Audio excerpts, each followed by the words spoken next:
पिछले भाग में आपने सुना कि प्रिया शेखर को कहती है कि अगर वो सचमुच उसे प्यार करता है तो उसे छोड़ दे, नहीं तो वह जान दे देगी।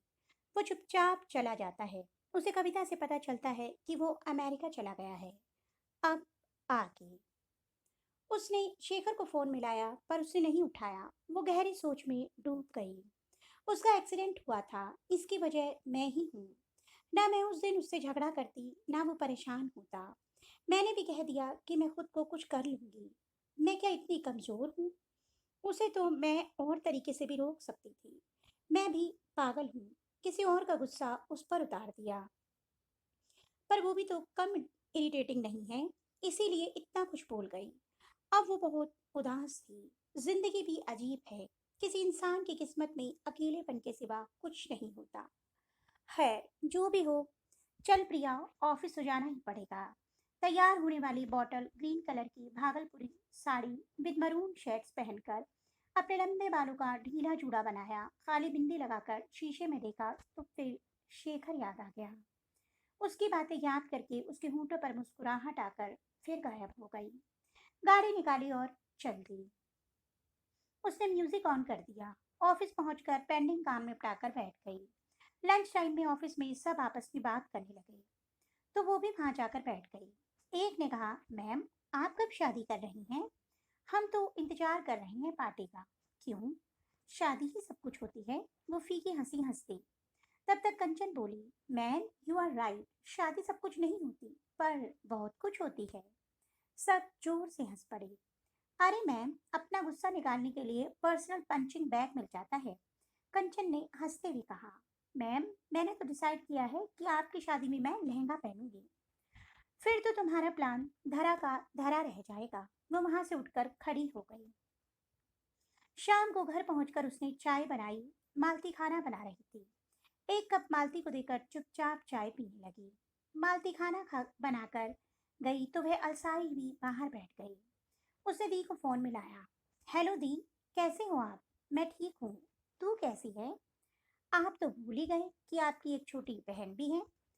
तू तो मेरे बच्चों से पहले है, पगली लड़की। वैसे भी तू तो इस दुनिया में मेरा पीछा करते हुए आई है। दी हंस पड़ी।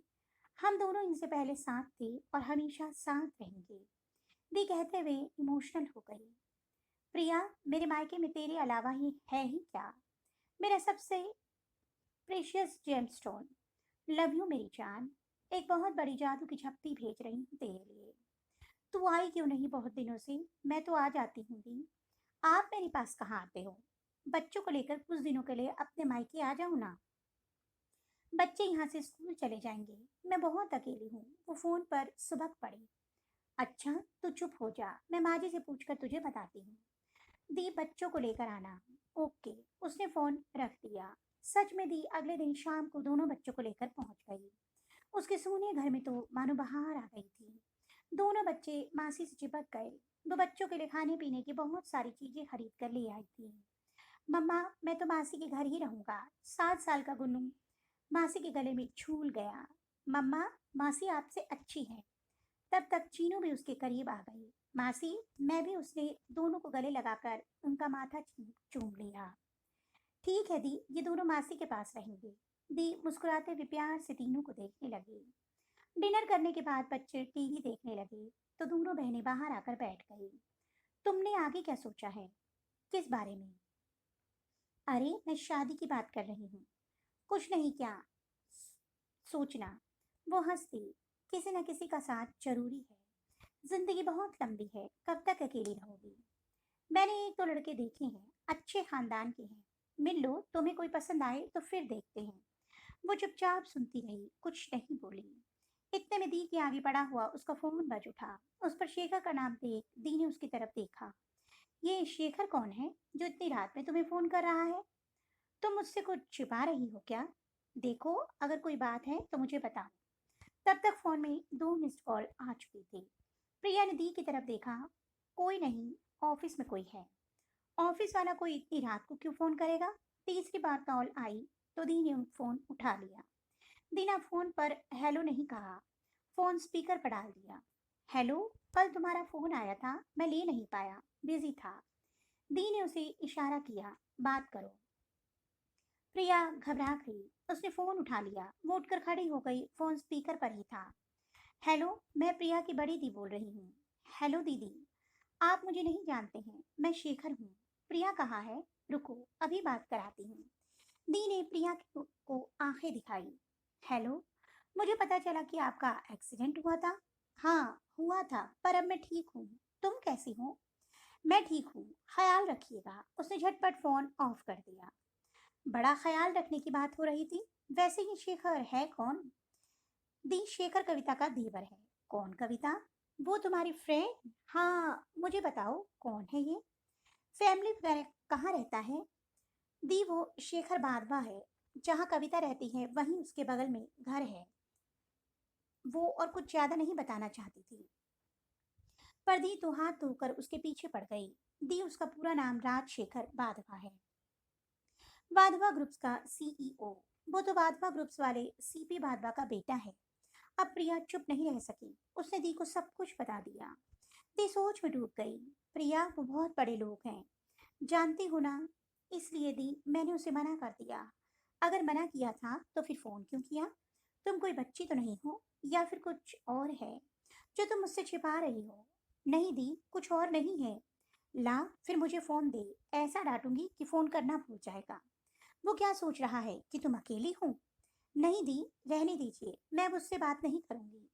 दी को सारा माजरा समझ आ रहा था। अच्छा लाओ, उसका नंबर दो, मुझे उससे बात करनी है। ओह दी, आप क्या बात करेंगी उससे? अच्छा फोन दो तो सही। दी ने जबरदस्ती फोन लेकर वापस दिलाया। अब प्रिया डर गई। ओह गॉड, वो तो एक नंबर का लफंगा है, कहीं मुझे समझाकर दी सी अनाप शनाप न बोल दे। दी उसे एक तरफ खड़े रहने का इशारा करके फोन मिलाने लगी।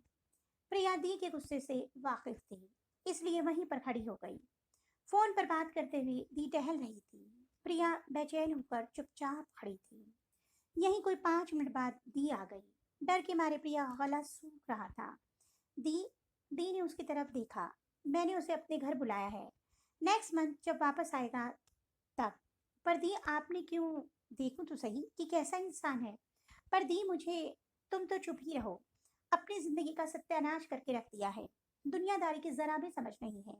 क्लास 1 पोस्ट पर बैठी हो और अकल घुटने पर है। कोई भी बात थी तो सबसे पहले मुझे बताना चाहिए था। माँ नहीं है तो तुमने सोचा कि बस अब मनमर्जी करोगी। दी उठकर अंदर चली गई। वो बैठकर सोचने लगी। उसने पता नहीं ऐसा क्या कह दिया जो दी इतने गुस्से में थी। मैंने दी को नाराज कर दिया। फोन करूं, उससे पूछूं, वो तो है ही बकवास बंदा। नहीं नहीं, फोन किया तो फिर से ज्यादा ही परेशान करने लगेगा। अगले दिन सुबह ऑफिस के लिए तैयार होने लगी तो दी उसके लिए नाश्ता तैयार कर रही थी।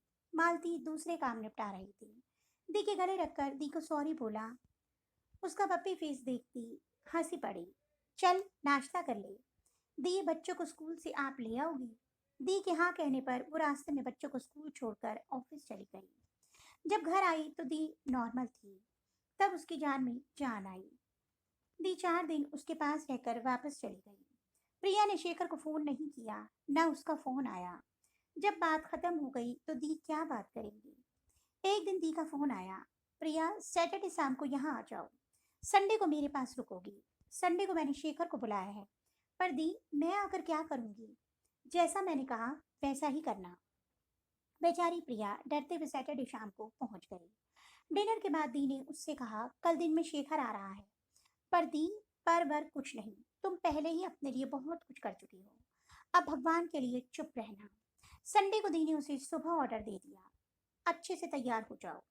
वो तुनक गई। तैयार क्या होना है, जैसी हूँ वैसी ही ठीक हूँ। जैसा मैं कह रही हूँ वैसे ही करो। दी ने बहुत तैयारियां कर रखी थी। प्रिया देख रही थी। उसे आश्चर्य हो रहा था। ऐसा लग रहा था कि जैसे उसका रिश्ता पक्का होने वाला है। ये दी भी ना बड़ी अजीब है। उस बेकार आदमी के लिए खुद भी इतना तैयार हो रही है और मुझे भी तैयार होने को कह रही है। तैयार होकर दी बेहद खूबसूरत लग रही थी।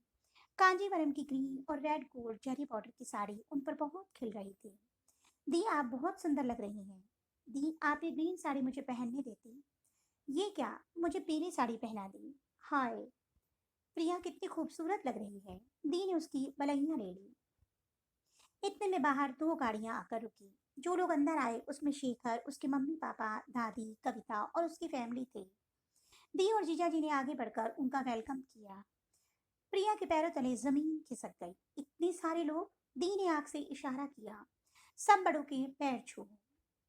उसे पैर छूते हुए बड़ा ऑकवर्ड फील हो रहा था। मनी मन डी के ऊपर गुस्सा आ रहा था। शेखर उसे देखकर मुस्कुरा रहा था। उसे गुस्सा आ रहा था पर मजबूर थी। शेखर की दादी ने बड़े प्यार से उसे अपने बगल में बैठा दिया और बड़े प्यार से उसे देखते हुए बोली, बेटा, इस नालायक से शादी करोगी? प्रिया आश्चर्य से सबको देखने लगी। सब हंस रहे थे और प्रिया उसके चेहरे पर हवाइयां उड़ रही थी। लड़का और लड़की को आपस में बात तो करने दो। शेखर 1 महीने बाद लौटा है।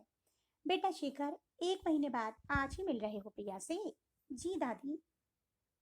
शेखर उसे देखते हुए मुस्कुराया। होंगे तुम्हारे माँ बाप मॉडर्न, मैं तो पुराने ख्यालात की हूँ। जरा लड़का लड़की को आपस में बात करने दो। जाओ बेटा। दादी ने प्रिया का हाथ पकड़ते हुए कहा। कविता उठकर प्रिया के पीछे जाने लगी तो दादी ने उसे डांट कर बैठा दिया। वो दोनों बाहर आ गए। प्रिया असमंजस में थी। क्या सोच रही हो? क्या है ये सब? प्रिया उसकी तरफ देखते हुए बोली, जीते जागते सबूत लाया हूँ तुम्हें यकीन दिलाने के लिए कि मैं तुम्हारे साथ जिंदगी बिताना चाहता हूँ। तुम्हें यूज एंड थ्रो वर्ड से बहुत प्यार है ना? बार बार कहती हूँ ना इस बात को तुम्हारे दिमाग से निकालने के लिए। कई बार जिंदगी भर साथ रहकर प्यार नहीं करते। कुछ लोग थोड़े से वक्त में पूरी जिंदगी बन जाते हैं। तुमसे तुम्हारी सादगी से इश्क हुआ है और यकीन करो पूरी जिंदगी निभाऊंगा। Will you marry me? Priya Priya के गाल लाल हो उठे। इस सब में दी भी आपके साथ थी। शुक्र है दीदी तुम्हारे जैसे अमीरी गरीबी तुम्हारी सो कॉल्ड सिंपल लोगों वाली थ्योरी से ऑब्सेट नहीं है। तुमने क्या सोचा? दीदी से सिर्फ उस दिन तुम्हारे सामने ही बात हुई थी।